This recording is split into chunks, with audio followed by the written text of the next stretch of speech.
어, 이 바로와 바로의 백성들, 즉 애굽 백성들이 하나님의 재앙을 받아서 고통스러울 때에는 살려달라 그러고 있지만, 이제 숨을 좀 쉴만 하면 또 마음이 제자리로 돌아가고, 이게 반복되면서 지금 뭐 5번째, 6번째 이렇게 재앙은 계속되고 있습니다. 이 바로 왕과 그 백성들의, 사실은 정확히 말하면 애굽 백성들은 죄가 별로 없어요. 바로라고 하는 한 사람, 그 이집트의 왕의 고집이 백성들도 골탕을 먹이고, 심지어는 오늘 본문 말씀 보니까요, 백성들만 고생을 하는 게 아니라 그 애굽 땅에 살고 있는 모든 짐승까지도요, 산천초목까지도 고생을 하고 있음을 봅니다. 도대체 소나 말이나 뭐 이 짐승들이 무슨 죄가 있어요? 예, 다 누구 죄 때문이에요? 바로 한 사람의 죄 때문에 그런 거죠. 오늘 3절 말씀 여러분 한번 같이 읽어보실까요? 3절 함께 읽습니다. 시작. 여호와의 손이 들에 있는 내 생축 곧 말과 나귀와 약대와 우양에게 더하리니 심한 악질이 있을 것이며. 10절 또 읽어볼까요? 그들이 풀무의 10절 시작.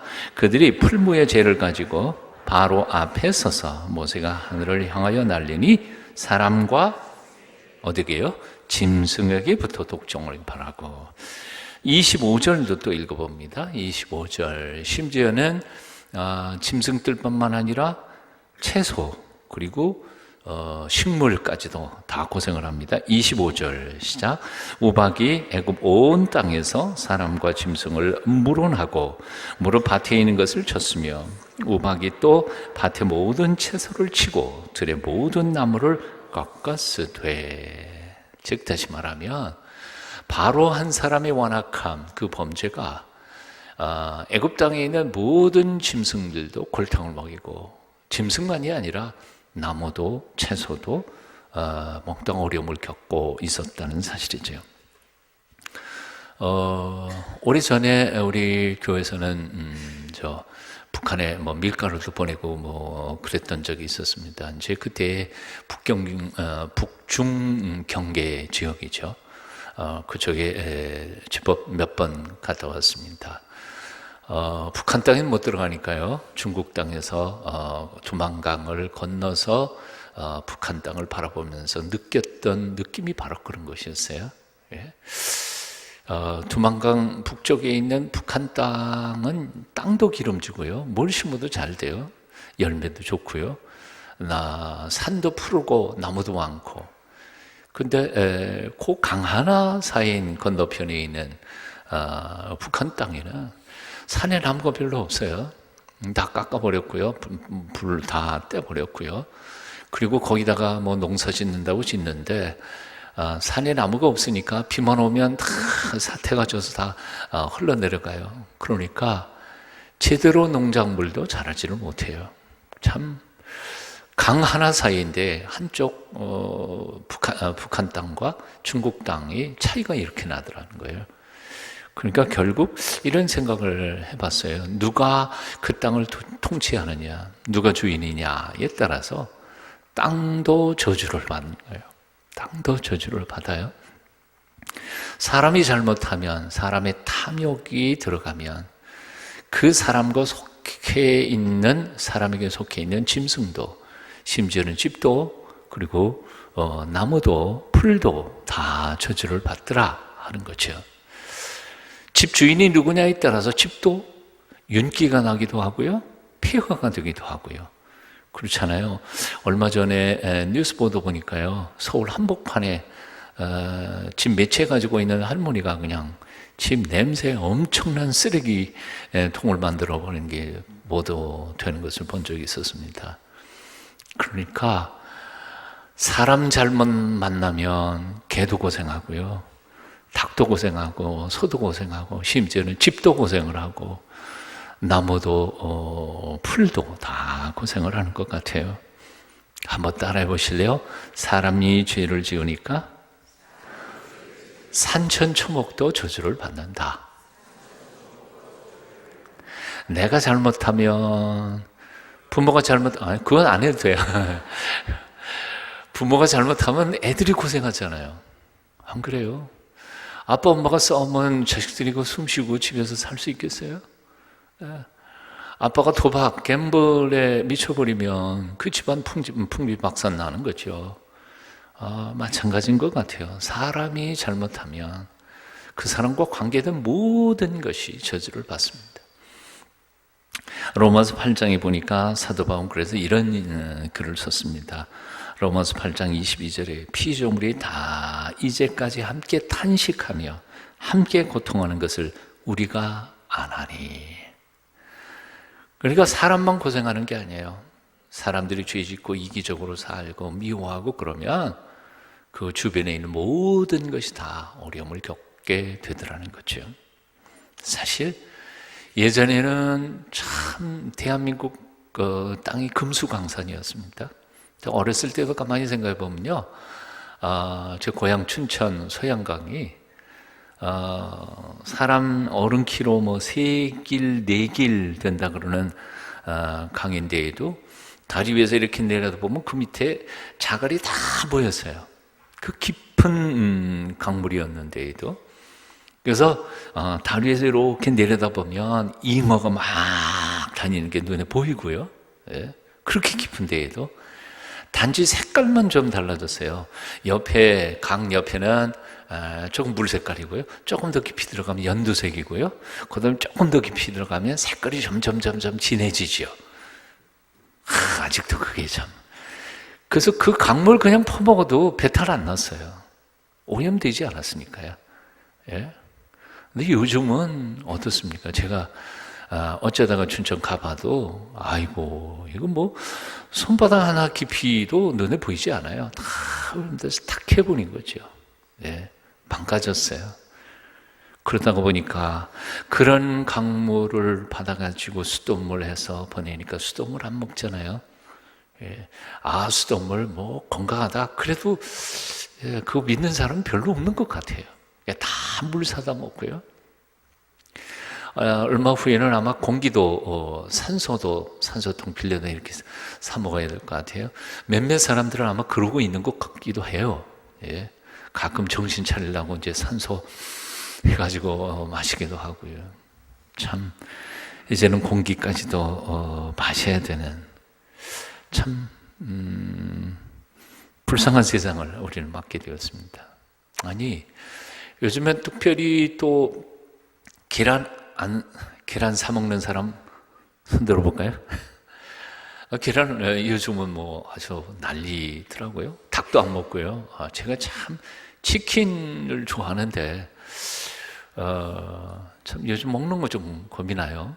이유가 보도가 됐습니다. 보도하는 데 보니까 그렇더라고요. 가만히 보면 일리가 있어요. 여러분 닭을 그야말로 A4 용지 한 장 사이즈에 한 마리씩 집어넣잖아요. 이렇게. 그러니까 닭이 꼼짝을 못해요. 움직이면 계란 개수가 떨어진다든가 그러니까요. 그러니까 꼼짝 못하게 해놓고 많이 먹이고 많이 알라라는 거죠. 그러니까 그 닭이 건강할 수가 있나요? 움직이지도 못하고 그러니까 닭이 건강할 수가 없죠. 그러니까 병충해에 약합니다. 그래서 병에 걸리지 않도록 하기 위해서 페니실린이나 이런 약들을 투여를 하죠. 그리고 모유에도 그런 거 다 주고요. 근데 그걸 먹은 닭이 우리가 먹으면 그게 그대로 또 우리에게 오니까요. 병충해 약할 뿐만 아니라 이런 여러 가지 어려움을 겪으니까 DDT도 뿌릴 수밖에 없는 거고요. 왜? 건강한 닭이면 그런 거 걱정 안 해도 되는데 건강하지 못한 닭이니까요.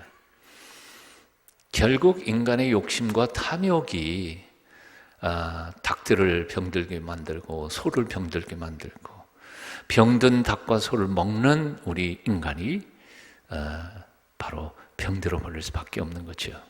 자, 그래서 미국 같은 선진국에서는 닭을 키운다든지 소를 키운다든지 돼지를 키울 때에 반드시 그 검사 많이 하잖아요. 운동시켜야 되고. 그래서 인권, 사람이 권리가 있는 것처럼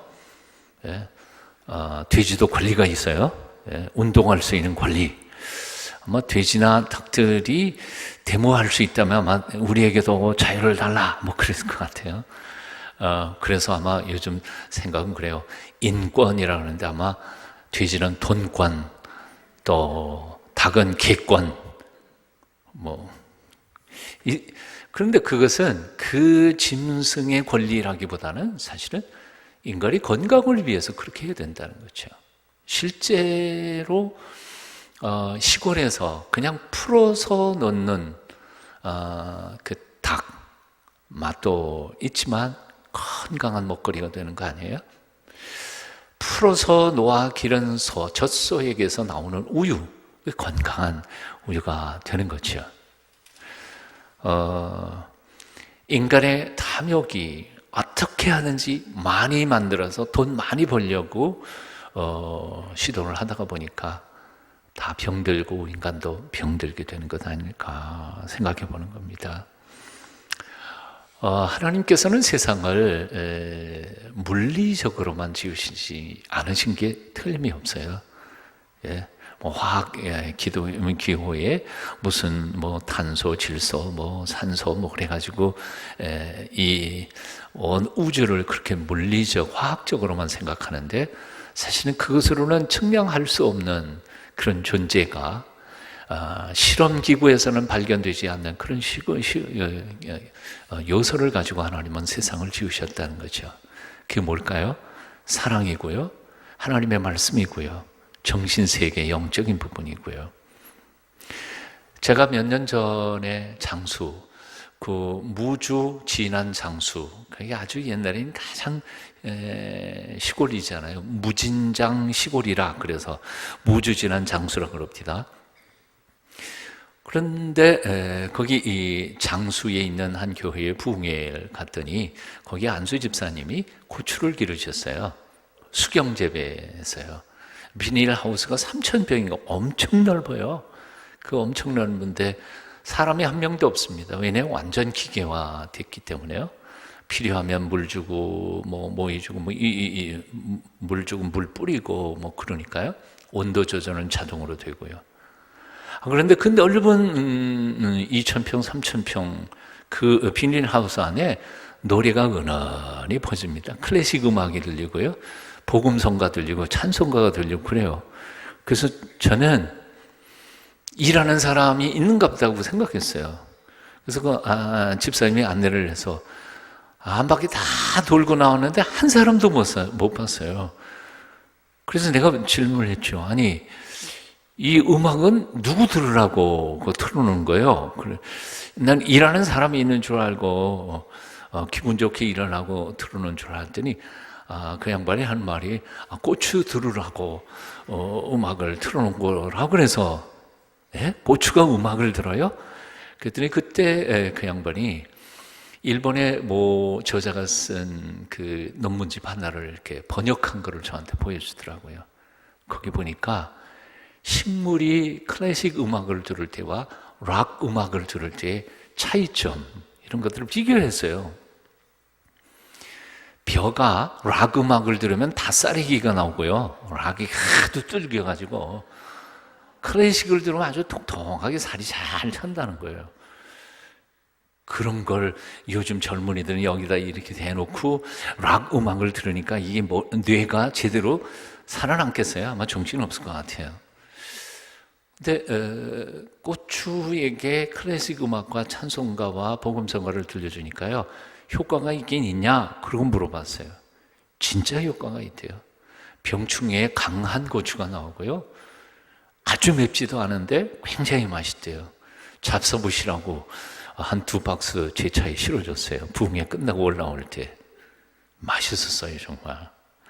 거기 장수에서 그것을 해서 광주로 내다 팔더라고요. 곰곰이 생각해 보면 식물도 그래요. 사랑한다, 사랑한다, 사랑한다 그러면서 집에 있는 화초를 사랑하면서 쓰다듬어 주면서 물을 주면 그 빛이 맑게 환하게 반하면서 기름지게 잘 자란단 말이에요. 근데 퇴박하고 제가 이게 기억이 나서 그래요. 부산에서 목회할 때에 관세청에 근무하시던 집사님이 한 분 계신데, 안수 집사님, 나중에 이제 장로님 되셨습니다만, 개인 아파트에 난을 키우시는데 500촉인가를 키워요. 500촉은 얼마나 많습니까? 한두 개도 아니고. 근데 그거를 늘 이렇게 사랑해서 퇴근하면 와가지고 새벽 2시까지 물 주면서 이렇게 돌아보는 거예요. 그리고 완전히 미친 거죠. 난에. 근데 이 양반이 가끔씩 출장 가거나 그러면 이틀 동안 부인이 그걸 해야 돼요. 그 부인이 서집사였는데, 부인이 이틀 동안 그걸 관리를 해보려고 그래 봐요. 얼마나 힘들어요. 그러니까 부인은 대충 주고 그냥 대박 나면서 그냥 이놈들은 죽지도 않아 뭐 그러고 했는데, 그 이상하게도 이틀이나 3일 지난 다음에 남편이 돌아와 보면 이게 뭐 제 상태가 아닌 거예요. 참 희한하죠.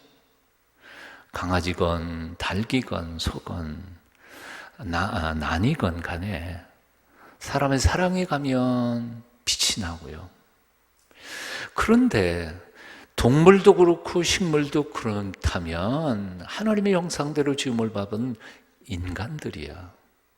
미움을 받으면 얼마나 비실비실하겠습니까? 사랑받으면 얼마나 활짝 피겠어요. 우리가 사랑해야 됩니까? 미워해야 됩니까? 죄를 지어야 합니까? 아니면 하나님의 말씀대로 살아야 하겠습니까? 너무 쉬운 질문이니까 그냥 대답도 안 하세요. 이제라도 우리의 삶을 고쳐야 될 줄로 믿습니다. 서로 사랑하지 못한 것, 너무 나만 알고 이기적으로 탐심만 강하게 했던 것, 그래서 나와 관계된 모든 사람들에게 좋고 윤기나고 행복한 삶을 선물하지 못했던 것, 회개하며 하나님 앞에 오늘 밤 결심을 했으면 좋겠습니다. 이제 사랑만 하자. 예? 이제는 용서하고 섬기면서 살자. 아멘이십니까? 네, 아멘. 거기 로마서 5장 19절 말씀 보니까 이런 말씀이 있어요. 한 사람의 순종함을 통하여 순종치 아니함으로 많은 사람이 죄인이 된 것 같이 한 사람의 순종함을 통해 많은 사람이 의인이 되리라. 이건 굉장히 중요한 메시지죠. 첫 번째 아담의 범죄로 인해서 온 세상 사람들이 다 죄인이 됐잖아요. 죄의 유전자를 이어받아서.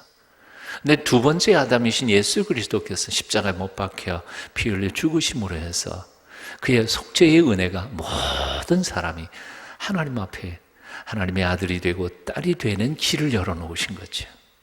예, 그래요. 한 사람이 중요해요. 나 한 사람이 영향력이 생각보다 엄청나게 커요. 나 한 사람 미워하기 시작하면 내 주변에 있는 사람들 다 싸늘해져요.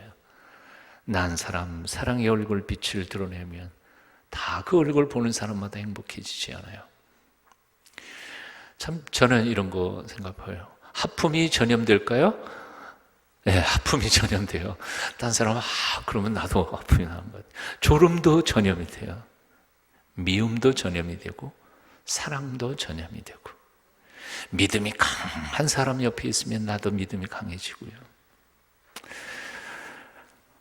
신명기 28장 오늘 한번 그 놀라운 약속의 장을 여러분들과 함께 같이 읽어봤으면 좋겠습니다.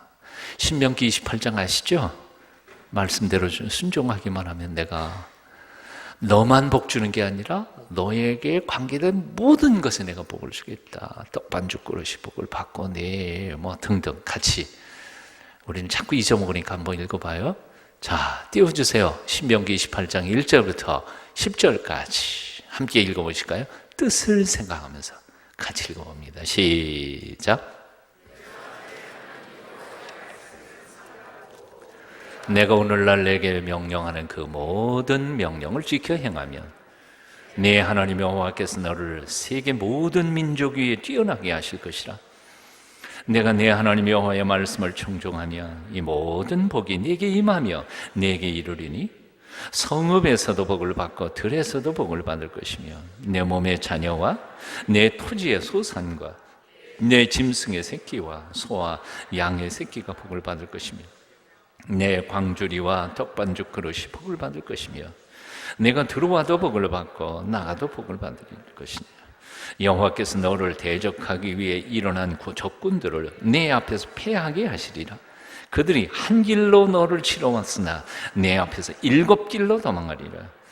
여호와께서 명령하사 내 창고와 내 손으로 하는 모든 일에 복을 내리시고 네 하나님 여호와께서 네게 주시는 땅에서 네게 복을 주실 것이며 여호와께서 네게 맹세하신 대로 너를 세워 자신의 성민이 되게 하시리니 이는 내가 네 하나님 여호와의 명령을 지켜 그 길로 행할 것임이니라. 땅의 모든 백성이 여호와의 이름이 너를 위하여 불리는 것을 보고 너를 두려워하리라. 여기까지만 읽을게요. 여기까지만. 내가 하나님의 말씀대로만 살면 하나님 나만 복 주시는 게 아니라 나와 관계된 모든 사람들에게 넘치도록 은혜를 베푸시겠다. 나를 해하려고 왔던 사람은 7길로 도망가 가버리게 하시겠다. 놀라운 말씀이죠. 그러나 만일 우리가 그 말씀대로 살지 않는다면 어떻게 될까요? 15절부터 또 몇 절 읽어봅니다. 15절 띄워주시고요. 15절부터 읽어봐요. 시작. 내가 만일 내 하나님 여호와의 말씀을 순종하지 아니하여 내가 오늘 내게 명령하는 그의 모든 명령과 규례를 지켜 행하지 아니하면 이 모든 저주가 내게 임하며 내게 이를 것이니 내가 성읍에서도 저주를 받으며 들에서도 저주를 받을 것이요 또 네 광주리와 떡반죽 그릇이 저주를 받을 것이요 내 몸의 소생과 내 토지의 소산과 내 소와 양의 새끼가 저주를 받을 것이며 내가 들어와도 저주를 받고 나가도 저주를 받으리라. 등등등등 더 읽어가면 다 그런 뜻입니다. 자, 오늘 이 저녁에 결단했으면 좋겠습니다. 하나님, 나를 복의 근원이 되게 해 주십시오. 내가 머무는 곳이 다 복받게 하시고 내가 만나는 사람들이 다 복받게 하시고 내가 머무는 땅이 하늘과 땅 그리고 나무와 숲이 그리고 나의 모든 소생들이 동물들까지도 복을 받게 내가 하나님 앞에 바로 살게 하나님 은혜 베풀어 주십시오. 헌신하는 이 시간 되시기를 축원합니다. 자, 오늘 본문에 보면 5번째 재앙은 악질이었습니다. 악질이 온 애굽의 가축들에게 임하는 것이었어요. 이 악질이 정확히 무슨 병이었느냐 그건 잘 알 수가 없어요. 이제 단어는 이제 영어로는 마레인이라고 하는 단어인데 헬라어 마리아니오라고 하는 단어에서 왔는데 그 뜻은 말라서 죽어버린다 그런 뜻입니다. 그러니까 비실비실 점점 쇠약해져 가다가 그냥 마침내 죽고 마는 것. 그래서 그냥 요즘으로 상식으로 생각해 보면 아마 폐결핵쯤 되는 건 아닐까. 폐결핵 같은 폐결핵 환자는 그렇잖아요. 점점 말라지다가 기운이 없어서 더 이상 자기 몸에 있는 모든 에너지를 다 산화시킨 후에 그래서 죽어가는 게 폐결핵이 아닐까. 어떤 사람은 역사적 사실에서 이것을 찾아서 설명한 사람이 있어요. 1842년에 이집트에서 약 9개월 동안 동물들에게 병이 생겼다고 그래요. 근데 그 병이 요즘으로 말하면 탄저균이었다고 합니다. 전염성이 엄청나게 강한 탄저균에 의해서 소가 4만 마리가 생죽음을 당했다 하는 기록이 있는데 아마 이런 병이 아니었을까 하는 얘기도 나와 있습니다. 이 질병이 정확하게 어떤 병이었는지는 우리는 잘 알지 못하지만 확실한 건 2가지 사실이 있습니다. 첫째는 뭐냐 하면 전염성이 강했다는 거죠. 그리고 2번째는 전염성이 강했는데도 불구하고 전염성이 강했다 그러면 뭐예요? 애굽의 동물들만 걸리는 게 아니잖아요. 전염성이 강하면 요즘 조류 이런 거가 중국에서 생긴 게 한국에서도 다 걸리고 온 세계로 다 걸리는 거 아니에요? 근데 바로 옆에 사는 애굽에 있는 동물들은 다 걸렸는데 바로 옆에 있는 이스라엘의 동물들은 하나도 걸리지 않았다. 오늘 본문에 보니까 한 마리도 죽지 않았다는 사실이에요. 전염성은 강했는데 이스라엘 백성들의 동물은 하나도 걸리지 않았다. 이 사실 속에서 우리가 발견하는 게 뭐예요? 이거는 그냥 어쩌다가 보니까 자연적으로 우연히 일어난 사건은 아니라는 거죠. 하나님이 선대신 사건이었고, 그리고 하나님이 이스라엘 백성들의 동물은 보호하셨다는 것이 사실이라는 거죠.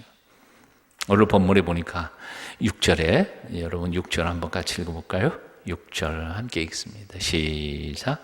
이튿날에 여호와께서 이 일을 행하시니 애굽의 모든 생축은 죽었으나 이스라엘 자손의 생축은 못 떠요? 하나도 죽지 아니하였다. 하나도 죽지 아니하였는지라. 4절 말씀에 보면 그 이유를 이렇게 설명했죠. 여호와께서 이스라엘의 생축과 애굽의 생축을 어떻게 해요? 구별했기 때문이라는 거다. 구별이라는 단어가 바로 거룩이라는 단어하고 똑같은 거죠. 카도시라고 하는데요. 갈라놨어요. 근데 생각해 보세요. 꼭 같이 살고 있는데 이스라엘 백성들이 기르던 소하고 애굽의 백성들이 기르던 소가 종자가 틀릴까요? 종자가 다를까요? 그렇진 않았을 것 같아요. 똑같은 같은 소이고 같은 낙대이고 같은 것들인데도 불구하고 이쪽의 소유는 다 죽고 이쪽의 소유는 한 마리도 죽지 않았다. 그래서 이스라엘 백성들의 동물이 특별히 면역력이 강해서 그런 것은 아니었다는 거예요. 구별했기 때문에, 거룩하게 구별했기 때문에. 여기에 참 재미있는 게 있죠. 우리가 하나님께서 구별하여 하나님의 아들과 딸을 삼아 주셨습니다. 그래서 하나님 앞에 나와서 하나님을 감히 아버지라고 부릅니다. 그러면 물을게요. 예수 믿은 사람하고 믿지 않은 사람하고 윤리적, 도덕적으로 수준 차이가 좀 있나요? 있다고 말하고 싶죠? 근데 솔직히 말해서 통계나 이런 거, 범죄 통계 이런 거 보니까요, 거기서 거기예요. 별로 다른 게 없어요. 다 비슷해요. 그게 참 우리에게는 하나님 앞에 죄송스러운 것이지만, 그런데 그럼에도 불구하고 하나님께서는 특별히 거룩하거나 그렇지도 않은데도 내 새끼하고 감싸고 보호하고 계신다는 거지. 이게 은혜라는 거예요. 은혜. 제가 어렸을 때에, 지금은 보험밥통이 있으니까 괜찮지만요. 예전에는 그랬죠. 이제 이렇게 솥에다가 밥을 딱 하고, 어머님이 이제 밥 뜨잖아요. 막 섞어가지고, 제일 첫 번째 누구 밥을 뜰까요? 아버지 밥을 딱 뜨죠. 딱 해놓고, 그거는, 안방 아랫목, 이불 밑에다가 딱 놓고요. 그리고 나머지 밥 퍼가지고 대충 퍼갖고 같이 나눠 먹죠. 근데 어린 마음에요, 아버지 밥은 특별히 맛있을 것 같아. 저거는 맛있을 것 같아. 어쩌다가 떡을 해도요, 떡을 딱 해놓고 탁탁탁탁 해놓고, 이거는 아버님 드릴 거다, 아버님 돌아오시면 드릴 거다, 따로 떼어놔요, 접시. 근데 그 떡이나 내가 지금 먹는 떡이나 똑같아요. 똑같은 솥에서 나온 똑같은 떡인데 그건 특별히 맛있을 것 같이 느껴지잖아요. 근데 아니에요, 똑같아요. 하나님이 우리를 구별하신 거, 이것은 하나님의 섭리고 은혜일 뿐이지 다른 게 하나도 없어요. 그럼에도 불구하고 하나님께서는 우리를 당신의 아들로, 딸로 특별히 구별하여 보호해 주신다는 게 은혜인 거죠. 오늘 저녁 수요 기도해 오신 게 하나님의 은혜이고요. 그리고 하나님의 특별하신 은총으로 지금도 우리의 삶을 이끌어 가시고 도와주시는 줄로 믿습니다. 이사야서에 있는 말씀 기억하시죠? 야곱아, 너를 창조하신 여호와께서 이제 말씀하시느니라. 이스라엘아, 너를 조성하신 자가 이제 말씀하시느니라. 한번 따라해 보시죠. 말씀의 내용을. 너는 두려워하지 말라. 아유, 왜 그렇게 매가리가 없어요? 너는 두려워 말라. 내가 너를 구속하였고 내가 너를 지명하여 불렀나니 너는 내 것이라. 넌 내 것이야. 넌 내 거야. 이름 라벨을 딱 붙여놨어요. 하나님 거. 하나님 거. 하나님이 보호해 주시겠다는 거죠. 오늘도 하나님의 아들이고 하나님의 딸인 우리가 다른 사람들하고 똑같이 살아서 되겠습니까? 거룩하게 살기로 다시 한번 결단하는 이 시간 되시기를 축원합니다.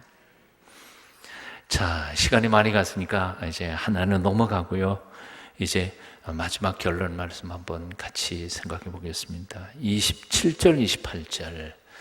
여러분 아까는 읽지 않았습니다만 같이 한번 띄워주세요.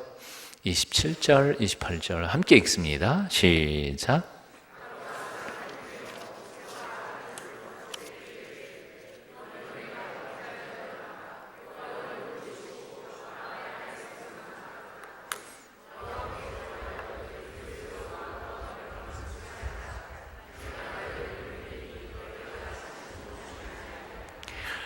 바로가 엄청 혼난 것 같아요. 예. 우박이 하늘에서부터 떨어지면서 우박도 작은 우박이 아니라 엄청나게 큰 우박들이 그냥 동물들을 쳐서 뭐 피 흘리고 죽어가는 것들, 나뭇가지를 다 꺾고 뭐 그러니까 기겁을 한 거죠. 요즘 좀 미국에서 지금 허리케인이 올라와가지고 텍사스 쪽에 40만 명 이상의 이재민이 냈다고 그러잖아요. 예. 그 부자인 나라가 꼼짝도 못하고 있는 거예요. 뭐 500mm 더 온다고 뭐 그래갖고 지금 난리 났더라고요. 하나님이 한번 손 한 번 대시면 강하게 의미가 없어요. 기겁을 하고 뭐라고 고백하느냐 하면 27절에 바로가 사람을 보내어 모세와 아론을 불러 그들에게 이르되 뭐라 그랬어요? 이번은 내가 어떻게 해요? 범죄하였노라. 그러면 옛날에는 범죄한 거 아니고요. 옛날 건 모르겠고 하여튼 지금 내가 잘못했다. 그리고는 여호와는 의로우시고 그래 너희 하나님 여호와께서 의로우신 게 틀림이 없다. 나와 나의 백성은 악하도다. 회개하는 거죠. 예. 왜? 지가 잘못해놓고 자기 백성까지 다 끌어들였는지 모르겠습니다. 하여튼 그리고 이제 회개합니다. 그러고는 이번만 좀 도와줘. 그러면 내가 보내줄게. 그리고 28절에 여호와께 구하여 이 우레소리와 우박을 그만 그치게 하라. 내가 너희를 보내리니 너희가 다시는 머물지 아니하리라. 맹세를 합니다. 근데 그 맹세한 지 얼마 안 돼가지고요. 34절, 35절 같이 읽어볼까요? 마지막 34절, 35절. 함께 읽습니다. 시작. 바로가 비와 우박과 우레소리가 그친 것을 보고 다시 뭐라고요? 끝났어요. 이제는 다 끝났어요. 우박도 안 내리고요. 뭐 천둥도 안 번개도 없고요. 그러니까 다시 같이 읽습니다. 범죄하여 마음을 완악하게 하니 그와 그의 신하가 똑같더라. 바로만 그런 건 아니었네요. 신하도 그랬습니다. 35절 바로의 마음이 완악하여 이스라엘 자손을 내보내지 아니하였으니 여호와께서 모세에게 말씀하심과 같더라.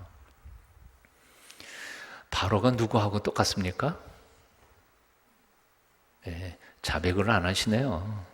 저나 여러분이나 바로나 비슷한 것 같아요. 예? 좀 숨쉴만 하면 교만해져 가지고요. 하나님 앞에 기도도 안 하고요. 예, 멀리 게으르고요.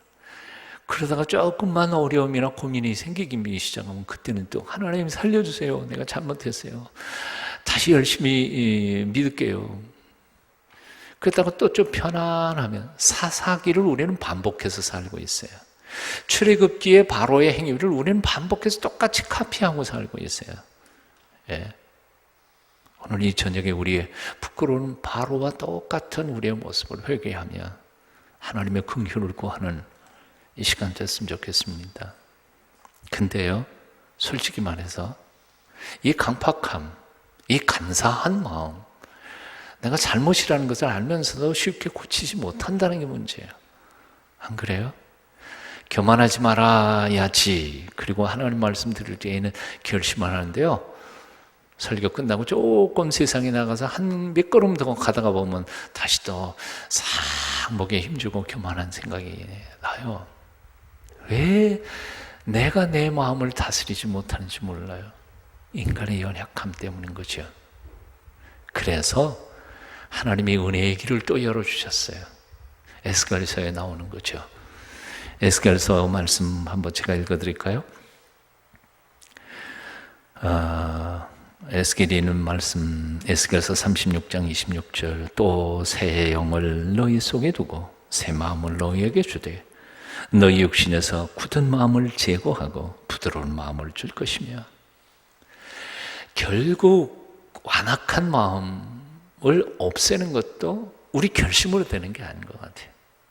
성령께서 도와주셔야 돼요.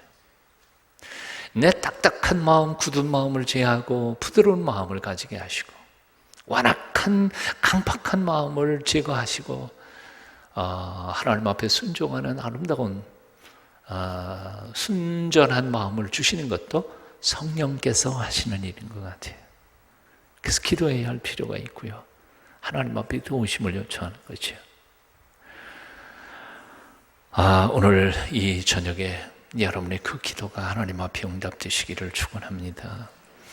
아무리 말씀 들어도 바꿀 수 없는 나의 완악한 마음, 간사한 마음, 간교한 나의 삶을 성령님이 오셔서 온전한 마음으로 비워주시고 새롭게 해주시기를. 여러분 찬송 한 장 같이 볼까요? 예? 정결한 마음 주시옵소서. 뜻을 생각하면서 시편 51편 다윗이 고백했던 시편에 근거해서 지어진 노래 있죠. 오늘 결국 교만한 마음, 완악한 마음을 성령님만이 해결해 주실 수 있는데, 이 밤에 순전한 마음으로 나를 받고 하나님이 받으실 만한 온전한 사람 되게 만들어 주십시오. 성령님 앞에 기도하는 마음으로 한번 같이 찬양하시겠습니다.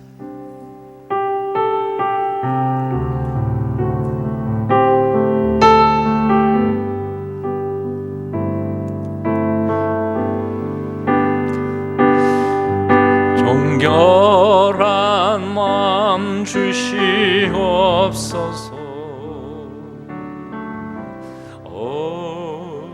주님, 조금 빠르게 부를까요?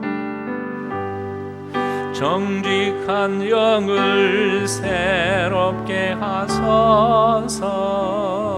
다시 한 번 더 좀 빠르게. 정결한 마음 주시옵소서. 오 주님, 정직한 영을 새롭게 하소서.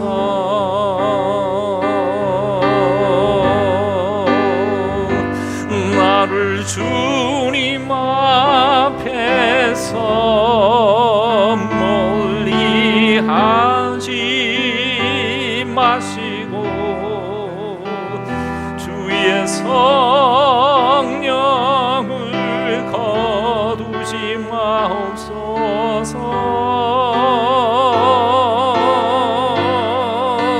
그 구원의 기쁨 다시 회복시키시고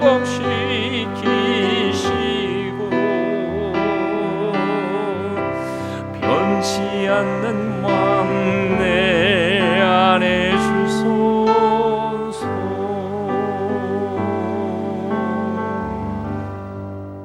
기도하겠습니다. 걸어가신 주님, 제 마음속에 간사한 마음을 제거하여 버리시고 순전한 마음을 허락해 주시옵소서.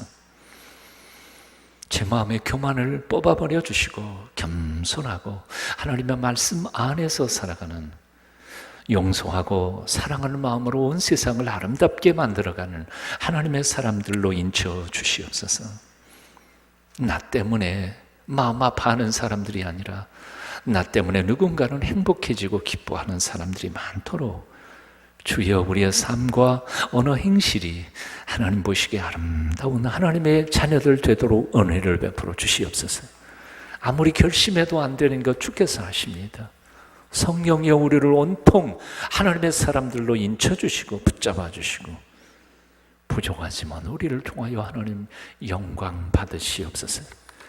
이 밤에 하나님 앞에 바로 서기를 원합니다. 용서 못했던 사람들을 다 용서하기를 원합니다. 하나님의 거룩하신 영광 가운데 드려지기를 원합니다. 우리를 받아주시옵고 거룩한 의의 도구, 사랑의 도구로 써 주시옵소서. 예수님의 이름으로 간절히 기도하옵나이다. 아멘.